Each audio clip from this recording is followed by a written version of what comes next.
नमस्कार, स्वागत है आप सबका हमारे चैनल मेरी किताबें। आज मैं आप सबके लिए एक ऐसी पुस्तक लेके आई हूँ जो एक जीवनी है, सर स्टीव जॉब्स की।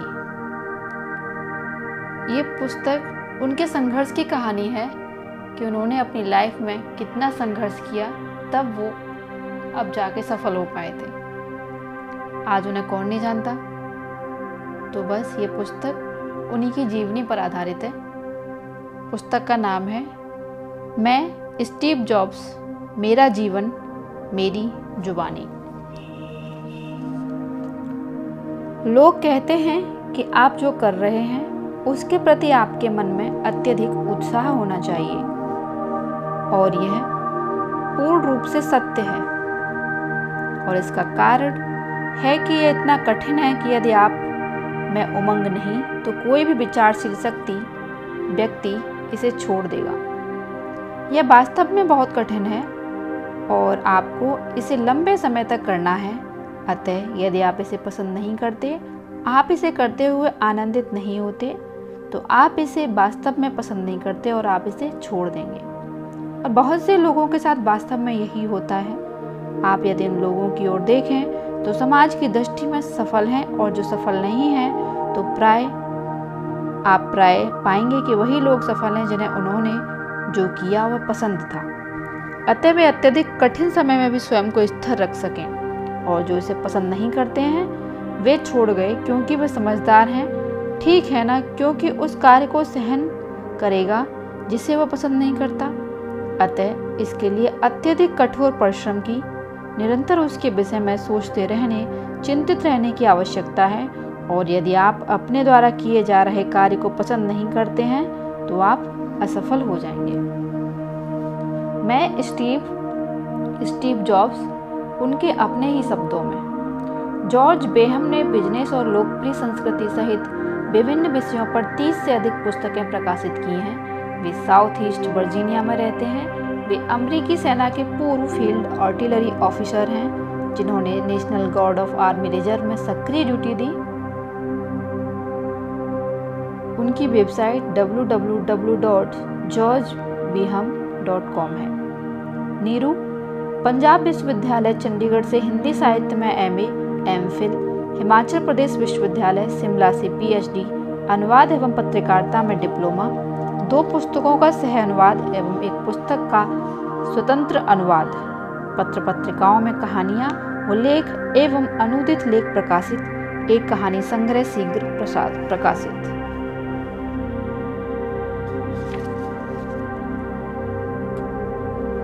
मैं स्टीव जॉब्स, उनके अपने ही शब्दों में। ब्रिटेन एडवर्ड्स को समर्पित। अनुवादक की ओर से। अनुवाद की कक्षा में जो प्रारंभिक जानकारियां दी गईं, उनमें एक यह भी थी कि असफल लेखक अनुवादक हो जाते हैं, या जो लेखक नहीं हो पाते वे अनुवादक हो जाते हैं। संभव है कि यह कथन कुछ लोगों में हीनता ग्रंथि का कारण बना हो, परंतु मेरे लिए एक बहुत राहत प्रदान करने वाली जानकारी थी। एक आश्वासन कि अभी सब रास्ते बंद नहीं हुए हैं और एक रास्ता अभी खुला है, जो तुरंत यह स्वीकार कर कि मैं लेखक तो हो ही नहीं सकती, सीधे अनुवाद के क्षेत्र में उतर गई। प्रत्येक अनुवाद के साथ यह एहसास गहराता गया कि अनुवाद ज्ञान के क्षेत्र को व्यापक बनाने का एक सुदृढ़ माध्यम है। बिल्कुल मिले सुर मेरा तुम्हारा तो सुर बने हमारा की तर्ज पर। प्रत्येक अनुवाद को पढ़ते अथवा प्रत्येक अनुवाद करते हुए यही सोच आती रही कि यदि अनुवाद की विद्या न हो तो इस धरती पर अनेक भाषाओं में बिखरे पड़े ज्ञान से हम वंचित रह जाएं।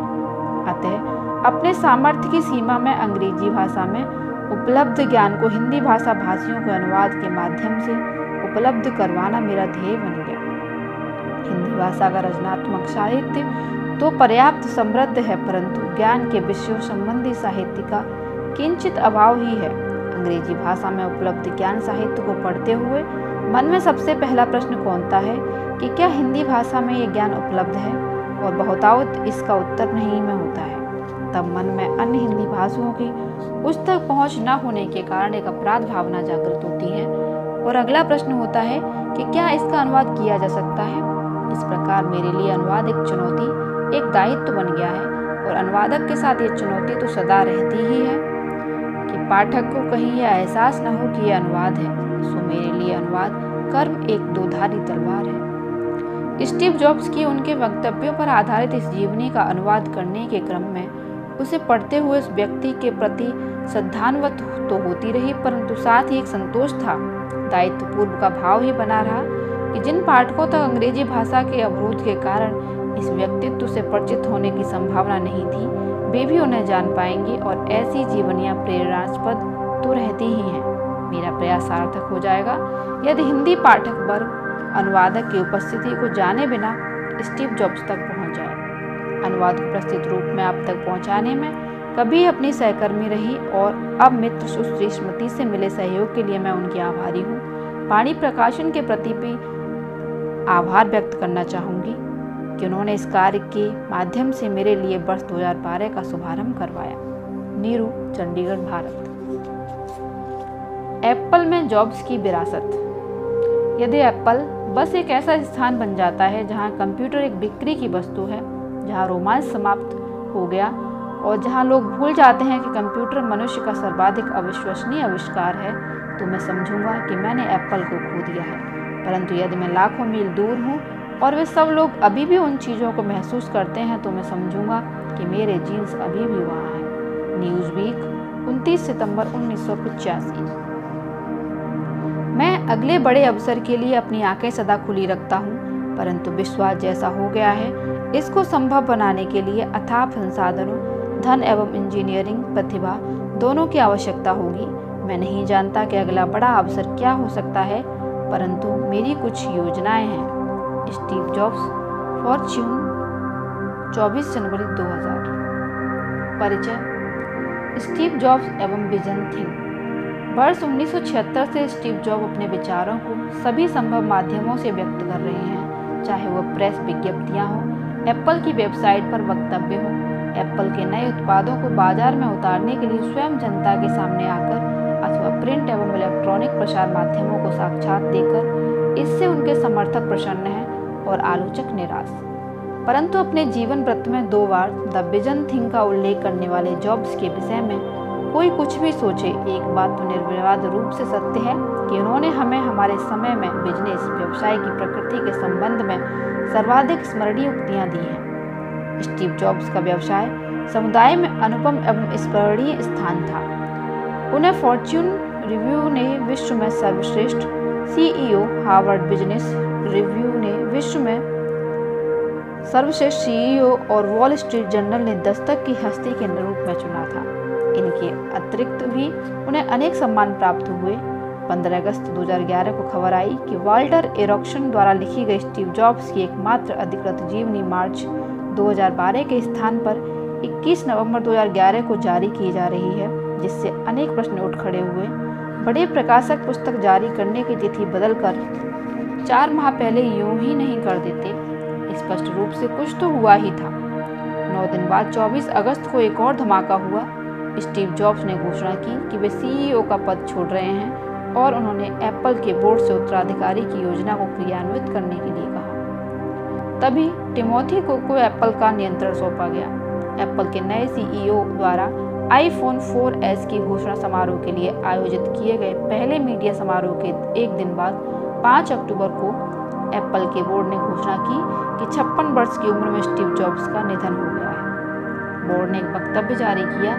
स्टीव की प्रतिभा, धुन एवं ऊर्जा अनगिनत नवाचारों का स्रोत थी, जिसने हम सब के जीवन को संपन्न एवं बेहतर बनाया।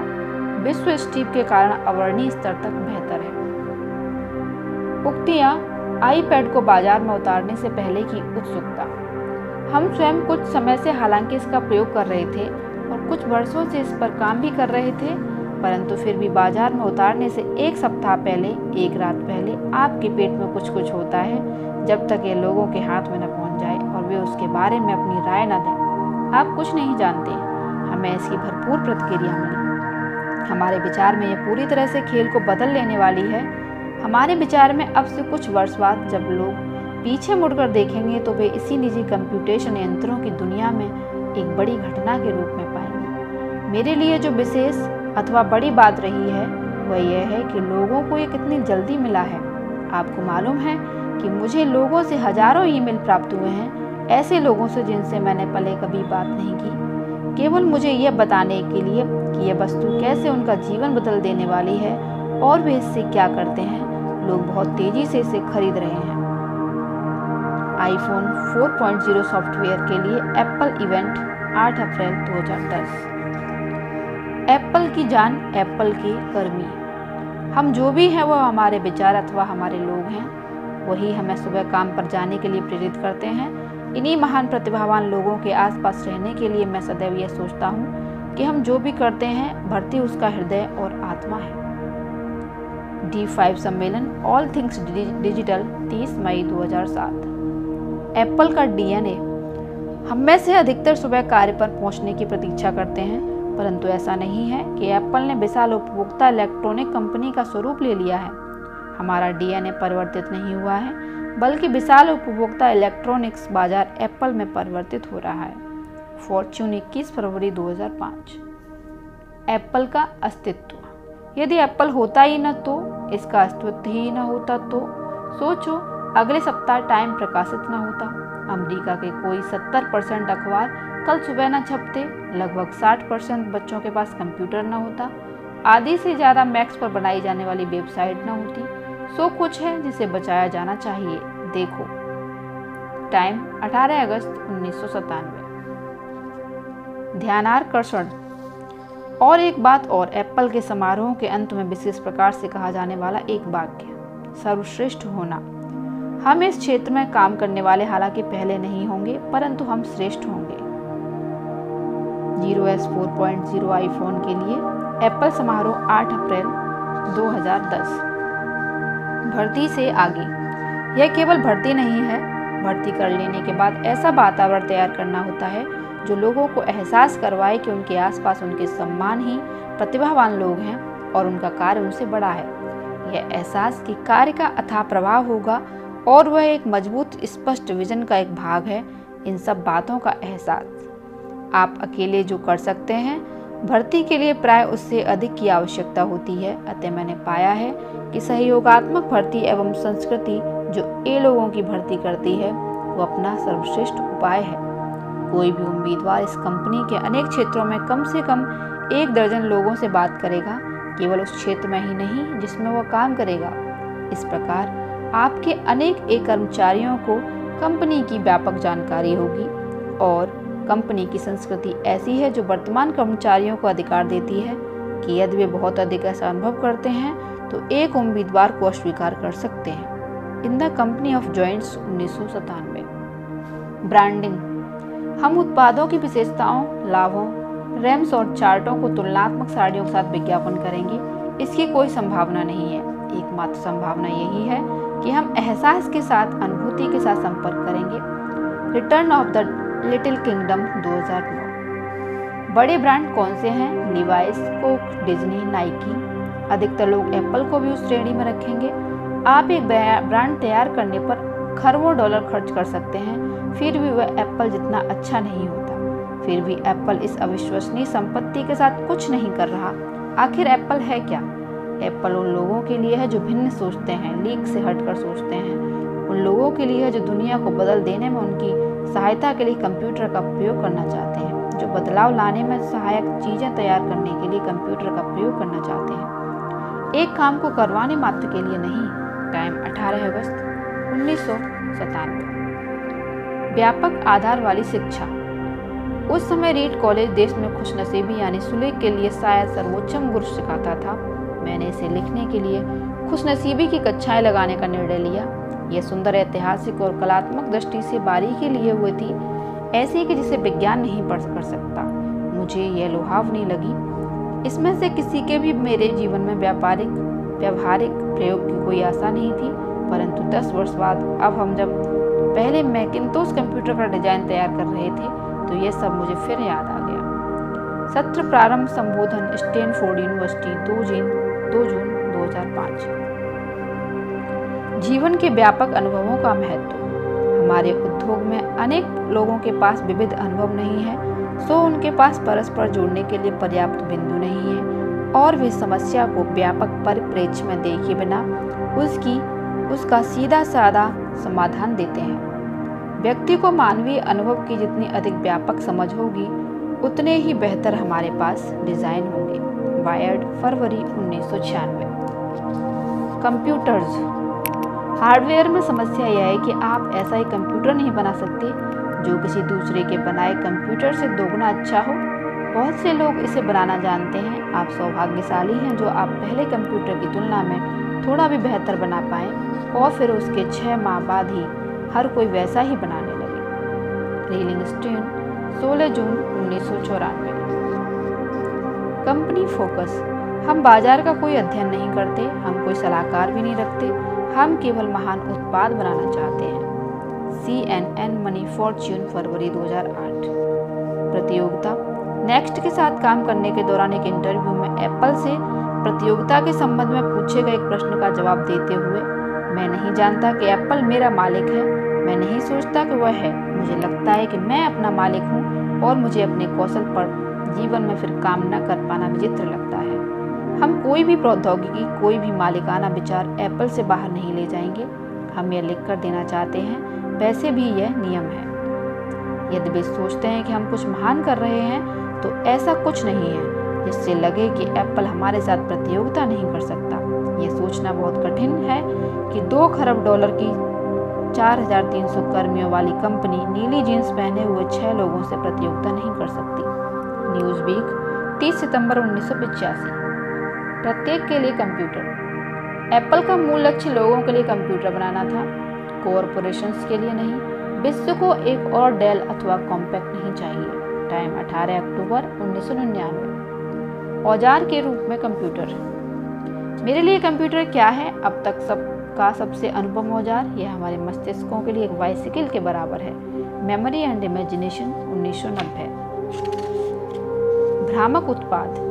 जब मैं यहाँ आया तो मैंने पाया कि यहाँ अनगिनत उत्पाद हैं और मैंने लोगों से पूछना शुरू किया कि मैं 4400 के स्थान पर 3400 खरीदने की सलाह क्यों दूँ और कब किसी को 6500 देकर उछल पड़ना चाहिए, परंतु 7300 पर नहीं। और 3 सप्ताह बाद मैं स्वयं उनमें अंतर नहीं कर पाता था। मैंने सोचा कि यदि मैं इसका अंतर नहीं समझा सकता तो ग्राहक इसका अंतर कैसे समझेंगे। एप्पल के विश्व भर के डेवलपर्स का सम्मेलन, 1998। उपभोक्तावाद। मैं बहुत सी वस्तुएं नहीं खरीद पाता क्योंकि मुझे वो बेतुकी लगती हैं। The independent. हमने परिवार में कुछ समय इस पर चर्चा पर लगाया कि हम क्या बेचना चाहते हैं। हमने डिजाइन के संबंध में ढेरों बातें की, परंतु हमने परिवार के मूल्यों की भी चर्चा की। क्या हमें इससे बहुत अंतर पड़ता है कि हमारे कपड़े 1 घंटे में धुलते हैं या 1.5 घंटे में? क्या हम इस बात पर बहुत ध्यान देते हैं कि हमारे कपड़े वास्तव में मुलायम हैं और देर तक चलते हैं? क्या हम 1/4 पानी का प्रयोग करने के संबंध में सोचते हैं?